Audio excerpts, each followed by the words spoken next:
All right, everybody, welcome back. Thank you very much for sticking around during this sort of a downtime, but I am really fortunate now to pull this interview together. Took a little bit of work. I have two people from all the way from Zambia, Africa. The person on the left, you've heard her voice before, but this is the first time that I've seen her face. I've done a couple of interviews with her published previously on a couple different channels. She's the one of the co-founders of Team Gemmatrix.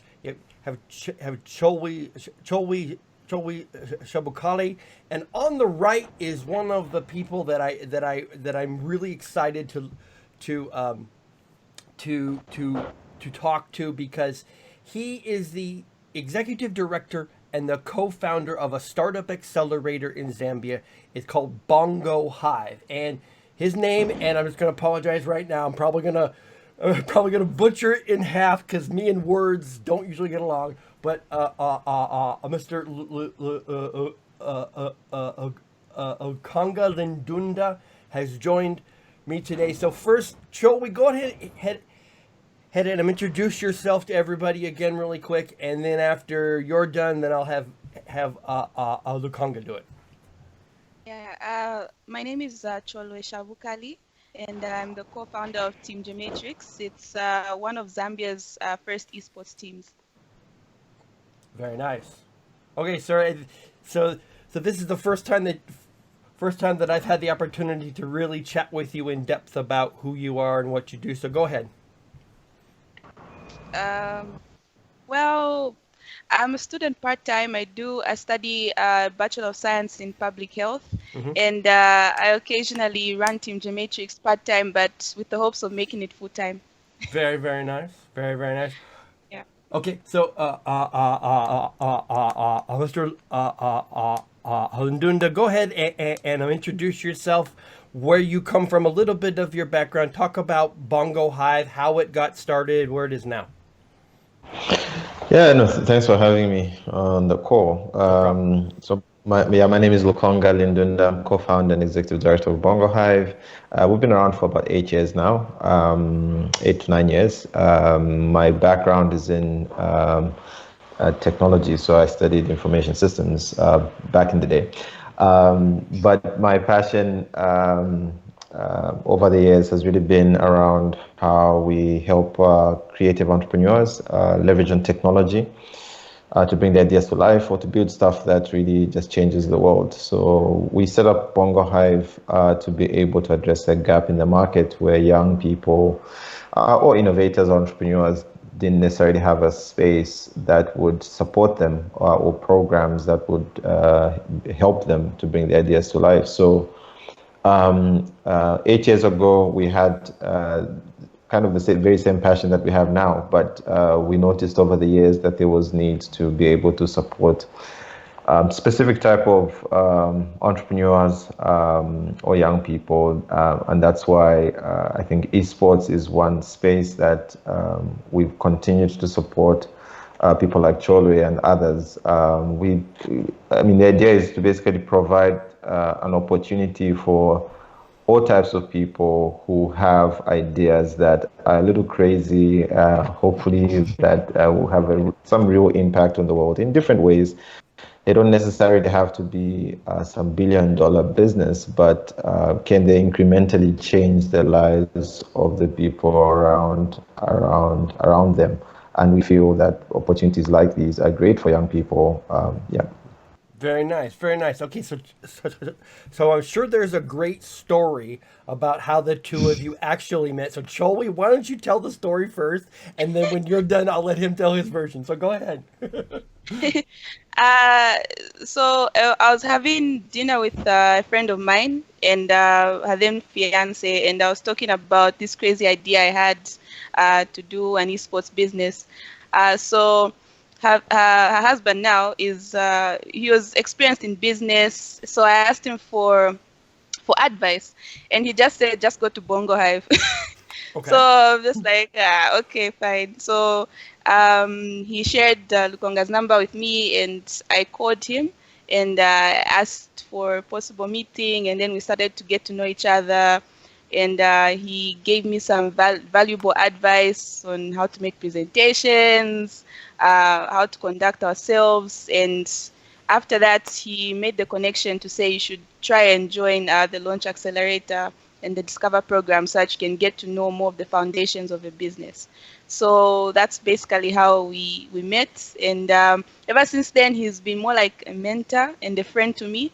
So I've really valued his advice over the years, and it's really been helpful to my growth. Very, very nice. Yeah. Okay.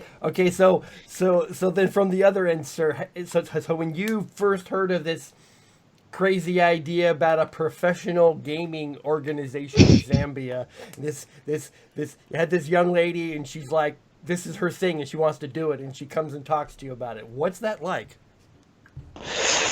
Yeah, look, this was the first time that I was interacting with someone who was, I think, this passionate about not just playing games, but finding a way of, I guess, looking for a way to make money as well. And I think that's what made more sense to us. We had already been supporting gamers by providing the space and supporting their events. But this was a little different in that someone wanted to build an esports team. And I remember at that time, I didn't quite understand what the opportunity was. And I remember watching a documentary, I think, on Netflix that really opened my mind. They're like, oh, so that's what Cholwe was talking about. Okay. Yeah, and because ideally, the programs we run are for entrepreneurs. So I was trying to figure out how Cholwe could become an entrepreneur in this space. By doing that, I guess, getting into our programs, because we were not just going to support her just because she's got this wild idea, but I really wanted to figure out, like, can she make money out of this? And I think that's why it was easy for us to support her and accept her into our programs, because we saw real value, especially her passion. And I think I remember in the early days, it was us figuring out, like, I think her skills would be beneficial for something else, not necessarily gaming, because she's good at what she does, good at selling, marketing, and figuring out what people love or like, and we figured she would make sense for any startup, actually. And I'm glad that she's still continued on. With her idea and her business. So it's really great to see the progress. Yeah. Very nice. And I like the fact that you focused on the business side. And that's one of the things, especially in America, that we struggle with, is that the majority of esports organizations do not make money. They don't. They don't have that sort of a business back end where they have a consistent process by which they can bring in cash. So let's talk about that first. So Cholwe, when you took this crazy idea to him and you said, I want to do this and I want to make money, what were you thinking about as ways to generate revenue? Because that's important. You can play all the games in the world, but if nobody's gonna pay you to do that, how do you generate the money? Yeah. So that's been like, what can I say? Like the hard question to crack, because the way we started off saying we'll just do an event. So we were thinking that if we just have one annual esports event, it would be consistent enough to make money. But the thing is, in Zambia, most events don't really make money. Like most businesses that are around events don't really make money consistently. Okay. So after that, we did an event, and it was great. Like the turnout was great, but we did a break even in terms of revenue and in terms of profit, sorry. So after that, we're like, okay, wait, we actually realized that there was actually great talent within the event. So after that, we put together the team, and we decided to try out that model, that business model. So for that one, it's really making more sense to us because there are more opportunities with the rise of streaming and a lot of local businesses actually been interested in advertising through online activities. So that's something that we're really pushing for this year, and we're launching a website. So we realized, okay, first, in Zambia, most businesses would like to be seen on a website or a landing page that has a lot of activity, and they're willing to advertise some form of space there. And as well as Facebook, I should say. Facebook is one of the main revenue ways in Zambia for online businesses. Okay. So we're really taking that angle in terms of consistency. We also launched an online store in terms of merchandise. So we've been selling some merchandise to the community. That's been generating a good amount of revenue for us. Good. Yeah, so we're also looking to build the foundation of the community by hosting online tournaments. So within that, it should make sense for us because a lot of companies are already interested in ad space and promoting themselves through our streams. So we're looking into that. So locally, it makes sense to actually make a consistent income. Okay. So then, Lukonga, from your side, from somebody who isn't a gamer, you're a businessman, you're an entrepreneur. Your job is to find an idea and cultivate it and nurture it and turn it into something that will eventually be profitable. From your side, I mean, I'm sure you saw these issues going in. What sort of thoughts do you have? How have you learned about the community? How have you learned about ways to generate some revenue? Okay. The lot of things that we've done over the years that, or some of the things actually, which were too early for the market, where the market wasn't ready for those things. And pretty early on, when we started supporting Gem, I really understood that even if it didn't work there and then, if you went into the market early enough and were able to sustain yourself in one way or another and wait for the market to mature, that you would be a really good first mover, right? Have an early first mover advantage. And that's I think the mindset that I had early on when we started supporting them. Just finding a way to keep Cholwe motivated enough. Because we faced the same challenge when starting Bongo Hive, where people were like, okay, what's a hub? What's an accelerator? What's an incubator? Right? So you had to start explaining exactly what we do, and then waited for the market to mature enough for us to gain enough traction and make enough impact. So for Cholwe and her team, it's really about what can we do now that can get us to make some traction or get them to make traction and keep going as the market evolves. Now, the numbers at the global level are great, right? When you look at the billions of dollars that the esports industry is worth, it doesn't necessarily mean that it is even a quarter of that, right, on the continent of Africa. But it was the same thing for everything, right? So even if it was iPads, right? Whether any product, you would have first started by saying, okay, this is maybe a North American thing, or maybe a Western thing, or maybe, I don't know. Then over the years, it's products that have grown. Actually, even smartphones, right?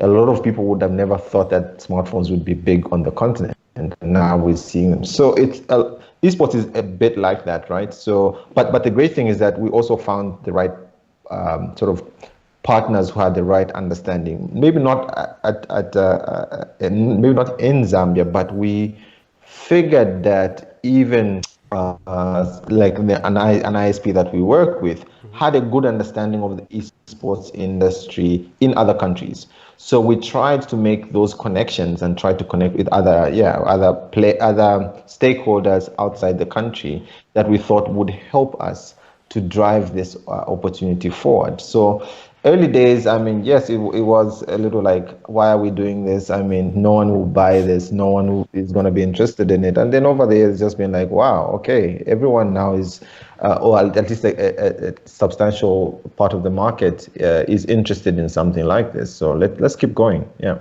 Very nice. Okay, so one of the things about being early in the market is that you get a lot of enthusiastic people that want to do it and they believe in it, but maybe their skill set isn't where it should be to generate the processes and the structure that will generate the revenue. So I've long stated that esports is just the next thing that this generation is grasping onto to learn the basic skills of business and of marketing and of management, scheduling, planning, forecasting, things like that. So let's start with you, Cholwe. When you got into this and you started working with, it was yourself and your co-founders and maybe a couple people on your team. From then to now, what skills have you picked up? How have you learned? What have you learned? What has served you? What has worked? What has worked for you? What has worked for you, and what has not? So what has worked for me is after interacting more with my co-founder and Bongo Hive, I learned to have patience because I wasn't really patient. I would love things to happen there and then. Like I'd want to go to a business and the deal is signed and things are flowing. But what it taught me was patience. It also taught me to believe in what I'm doing and try and find ways in which what I'm doing can also be something realistic and sustainable that can help people around me. So for me, progress would be seeing it impact everyone around me, the players, the management, and so forth. So the skills I've learned so far are basic management of a business, the things that you need to have running daily, scheduling. I learned how to email. I never knew how to. Okay, that's good stuff. Yeah, I also learned how to present myself professionally, how to pitch a business, sales, basic marketing. During the course of the team, I also ended up getting a job that taught me more in depth about marketing, media buying, those things. So I really value those positive things. Some of the negative things that have come along my way that I've learned is I've had to have more like emotional intelligence where I can try and perceive what people want and not really what I want. So it's made me value people's needs and the problems around in the community. So I'm occasionally interacting with. I'm an introvert, although the Conga laughs and says I'm not, but so yeah, it's been hard for me to put myself out there, but it's a learning process, and I've learned to really value people around me more and what they need. So I occasionally interact with the community, players, random people, and just try to find out what really is wrong with our industry and what's happening in Zambia that we need to improve.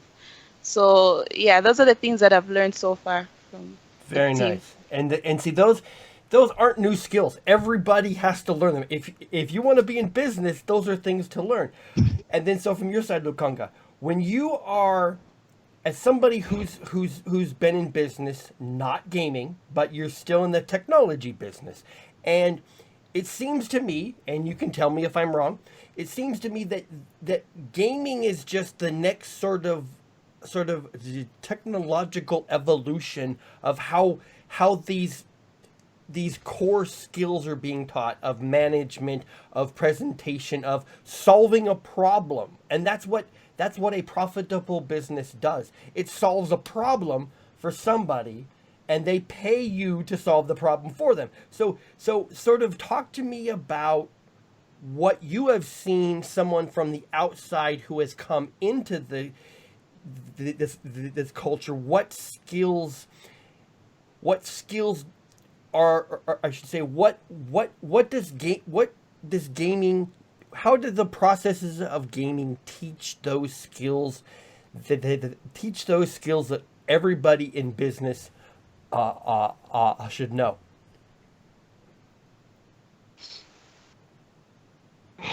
Okay. Look, I have two kids, and they love playing Minecraft, for example, right? Got it. How they learned how to play Minecraft, they they used to watch, and they still watch lots of YouTube videos of other kids and other people playing Minecraft. So I've never taught them really how to play any game. Okay. They play online, which is they learn by watching other kids play. But I've learned quite a bit from just watching other gamers, which I never actually thought would be possible. And I think that sort of gamers have found a really interesting niche, which maybe other businesses can learn from, right? So it's interesting how I think even what you call these professional sports, how they've moved from only not just supporting physical playing of the sports, but moving from, okay, we're now moving to a fantasy space or an esports space. And I think it's great that traditional businesses are beginning to tap into those markets, right?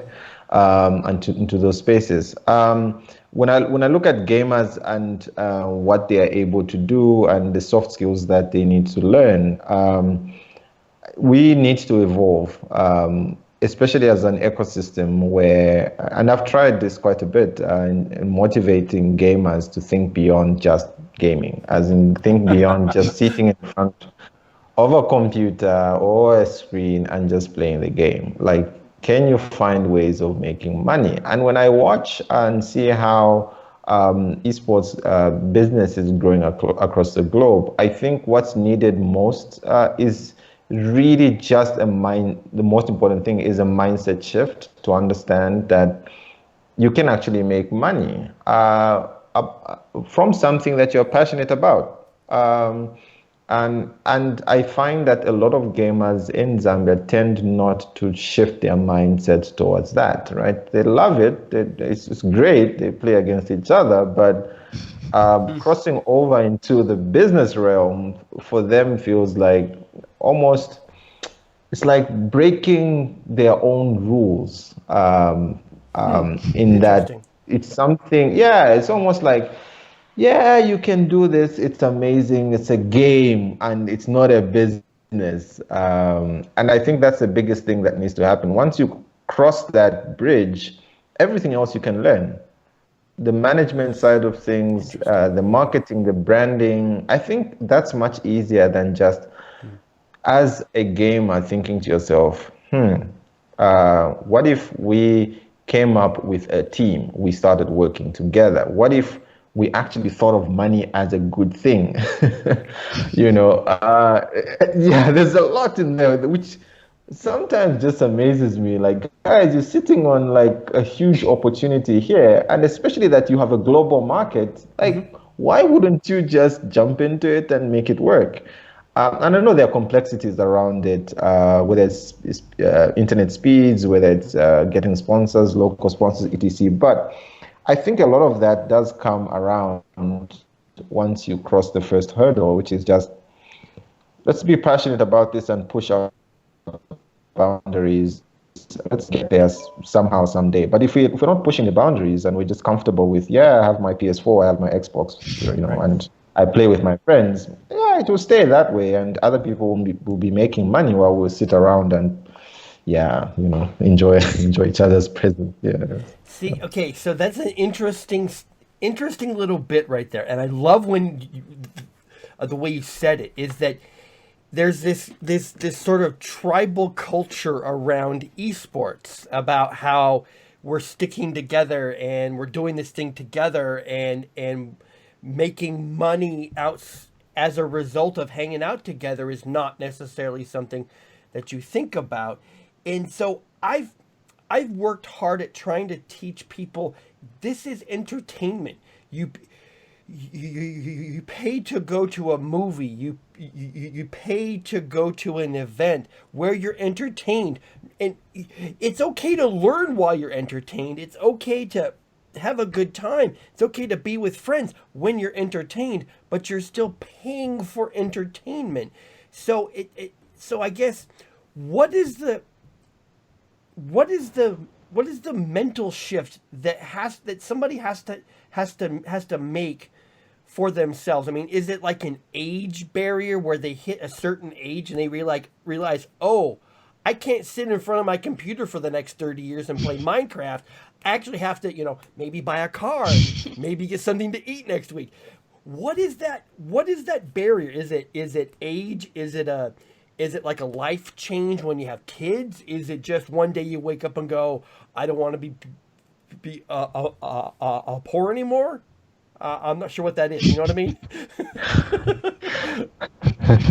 I think it's also it's not generational, but I think it's incremental, right? So the first thing that we started doing was I mean generally as in anything that you're passionate about, right? So first you start off with playing the game, right? And I think a lot of us are still stuck on playing the game. Then the next bit is like, oh, others can actually pay to watch me play the game. Okay. It's like, oh, okay, that's that's an incremental thing. Then another incremental thing, and oh, so we can actually put our heads together, put our minds together, come up with a team that we can then compete with others, and corporates and other big players can actually stakeholders can pay us to actually do that. I think everything is sort of quite incremental, and we are in between that shift between I am comfortable playing a game and I am comfortable playing a game competitively, and can people now pay for me to pay competitively? So I think in that incremental learning, a lot of the players here are still moving from I have a PS4, I can afford games right. now, or whatever, and now I can play competitively with others. I think that incremental shift happened quite recently, Cholwe, where people are now playing competitively at events, and now the thing is, can we get corporates or whoever to sponsor these things? And the next incremental shift is, can I make a career out of this? Consistently, can I do this every day?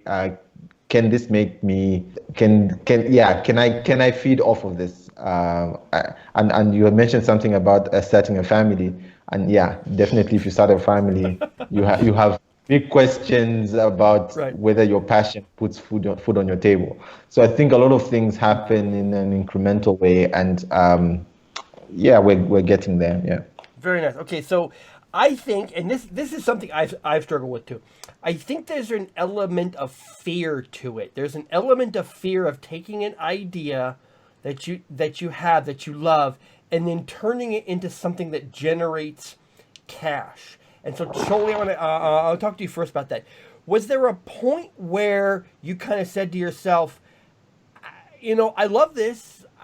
I don't know if I can turn this into money, but I want to, and there's like a threshold where you have to like push through fear. You know what I'm talking about right there? Yeah, that happened to me. Right after before we transitioned from an event into a team, I actually had an argument with my co-founder about it, like a small argument, because we really wanted to make the annual event work. And then one day I was watching a South African tournament, and I was just amazed at how the players came together from different provinces, and they ended up even going to Dubai, and representing the nation, and they were sponsored by Alienware. So I'm like, wait, don't we have talent here in Zambia? Because there are kids who have been playing in the high dense areas, for years, and they've always had this passionate skill. So eventually I brought it up to him, say, let's try and make a team. And then we argued about it. It's like, no, we have to make an event situation, not really a team. But we decided to dive into it and just try.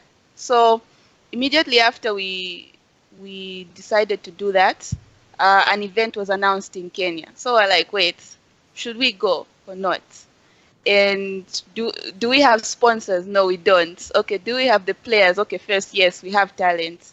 Okay, is this going to make money? Are we willing to risk this? Pay for all those flights, accommodation, transport, food, all those things, insurance. So we said, okay, fine.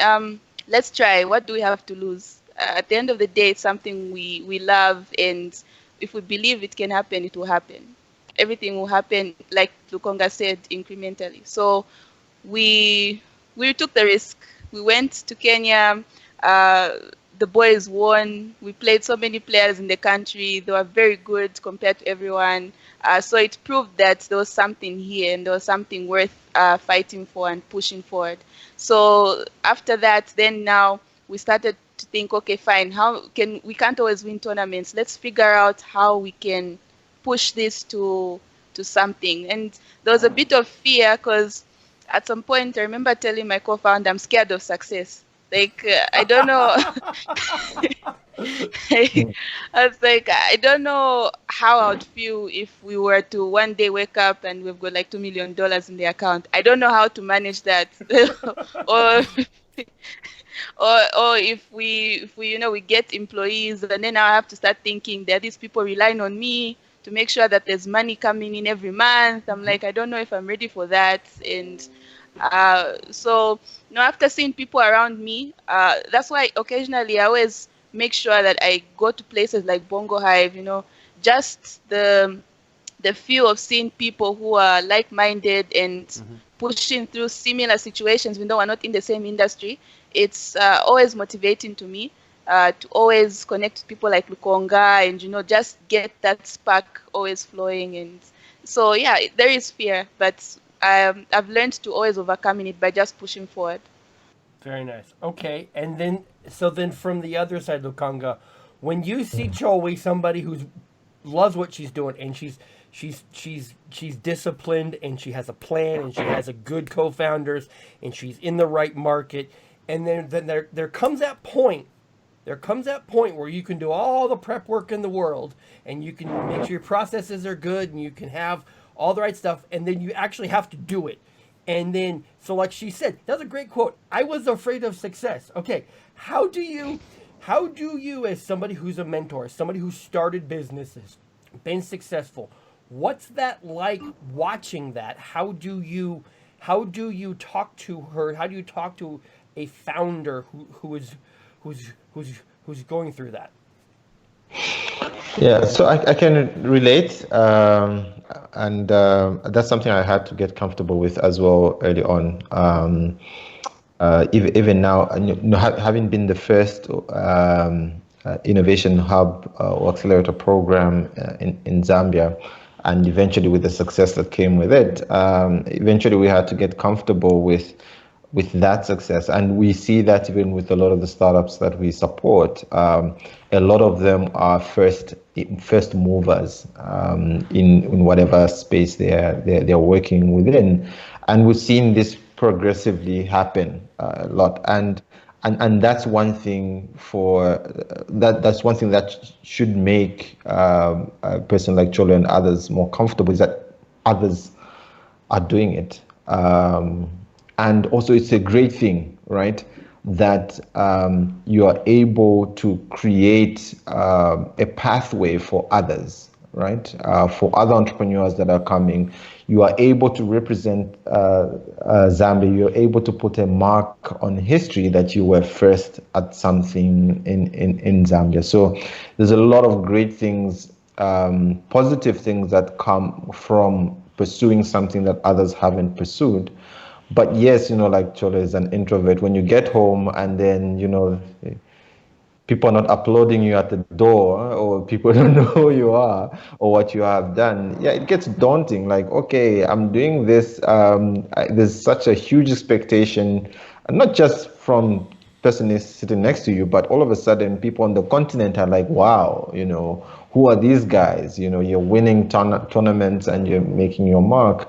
But it's important to be part of a community like Bongo Hive, right? Because once you have enough entrepreneurs, enough mentors, enough people around you that are doing the same thing, that are breaking boundaries, it's easier for you to get comfortable. So I think that the role of a Bongo Hive is not just to run programs, right? It's to create that community where people are comfortable with success, where people are comfortable with breaking boundaries, whether it's a glass ceiling or whatever you want to call it, but that you can do it consistently every day and becomes a normal thing because you are surrounded by people who are supportive, who are excited about doing such things every day, and they're constantly pushing you to do it. Yeah.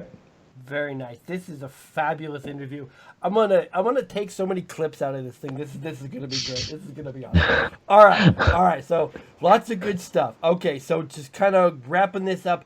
So Cholwe, if you could give 3 sort of tips or lessons to anybody out there who wants to be like you and do the things that you do in the space that you do, what are the 3 things that you constantly think about?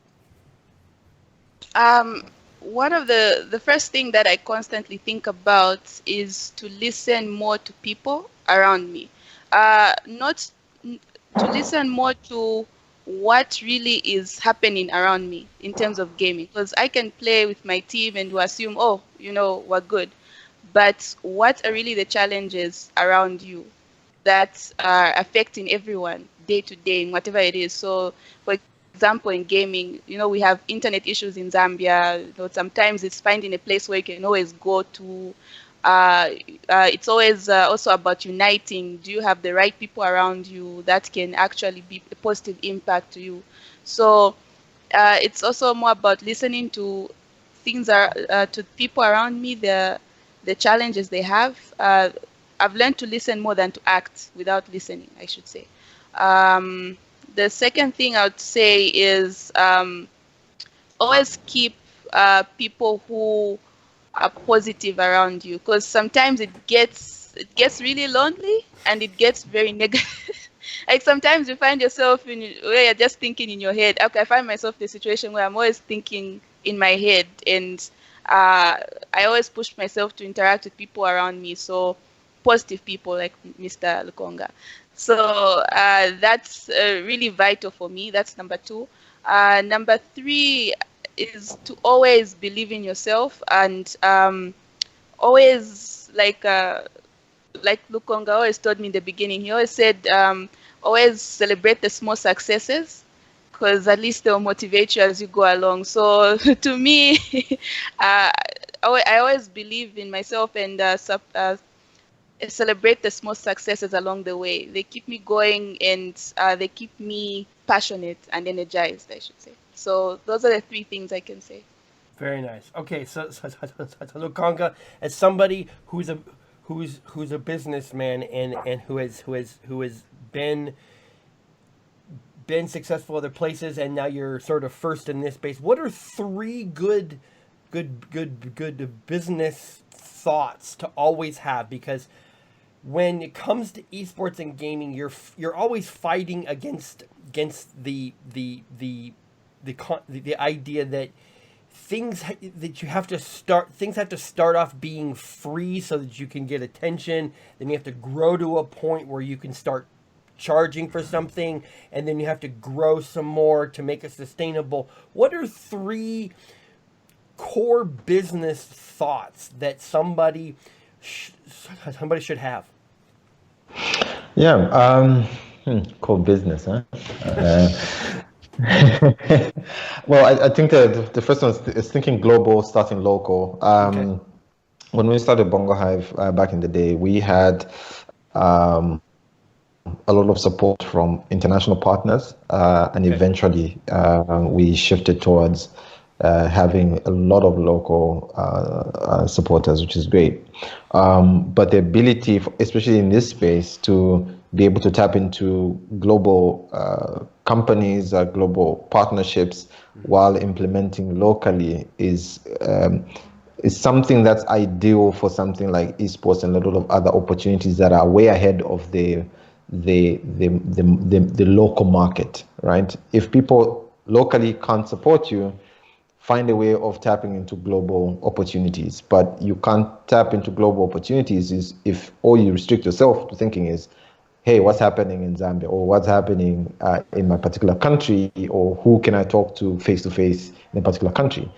I think thinking about and tapping into the global opportunities really opens up your mind and also opens up opportunities and sets you apart from your own in your own local ecosystem and helps you to really gain traction much faster. Of course, it's a globalized environment, so it's not that difficult to get a hold of a Facebook or whoever, So that's one big opportunity. The other one, I think, for a lot of entrepreneurs, like you mentioned, this incremental thing where you're saying, okay, let me offer something for free and then I will make money eventually later. I like to tell people, like, find the money as quickly as possible. It doesn't necessarily mean you have to charge your customer, but find a way of making money in whatever way possible that keeps your main thing the main thing. Okay. It is okay to find multiple revenue streams and finding a way of making money. That doesn't necessarily mean your core business suffers. And I find that it's a challenge for a lot of people getting into business where they're only one track minded. Like, if I sell my product A and that's the only way I will make money. If it doesn't work, then business closes. But it's how can I still make money and keep the lights on by focusing on a couple of things while my main thing gains traction and finds a way to make money. And I think the last thing is just finding a supportive environment. The great thing about what Cholwe is doing is that she's in an environment and she's around people who understand what she wants and what the business opportunity is, and they are supportive.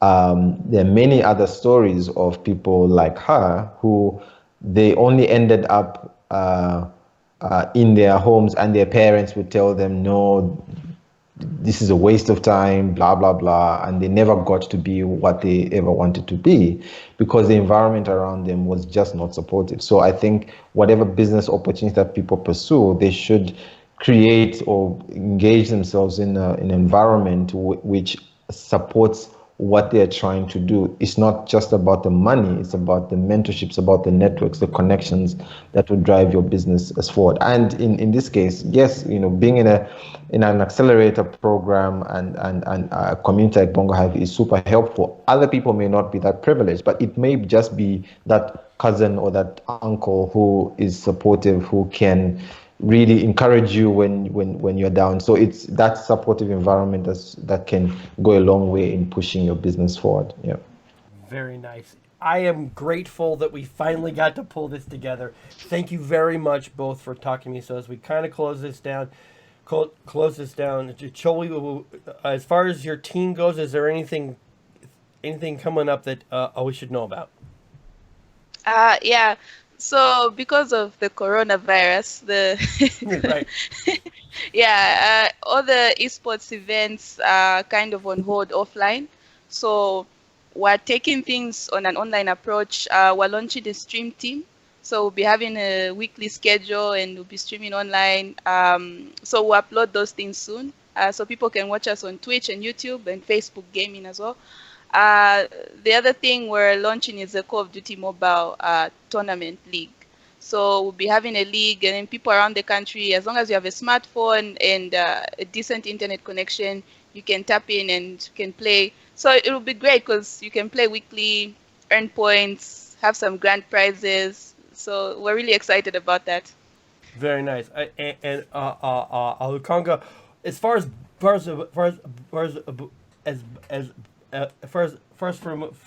first for Bongo Hive. What do you have going on your end? And I don't mean just gaming. And it's important to highlight that thinking outside your own bubble as gamers is important to growth. So what do you have going on? Yeah. I mean, the current situation is a little more complex, right? With having to basically shut down physical spaces and looking at online engagement. But beyond what's happening around us, the opportunity really is how do we create more depth in our engagement in our programs. I mean, Cholwe is great at what she does, and she's probably one of the, if not the only one, that I know in this space. Question would ask ourselves is how do we create programs that support entrepreneurs like her at scale and at regional level. So most of our thinking now is how do we grow beyond Zambia. We are currently implementing some programs across the region, and that's growth for us. Hopefully, we can begin to implement programs at the continent level and hopefully globally going forward. But definitely a huge focus on some of the opportunities that are big at the moment, like fintech, like agtech. I think there are opportunities that we can really use technology to solve problems, and we're going to continue pursuing that. And one of the things which we're passionate about is just how do we get younger people to be ready for these opportunities. So working with kids as young as 9 to 12 in our other programs to ensure that hopefully in the next 10, 15 years, we have kids that won't take too long to come up with cool ideas and won't be too difficult won't make it too difficult to start innovative businesses. Yeah. And you can use gaming as sort of that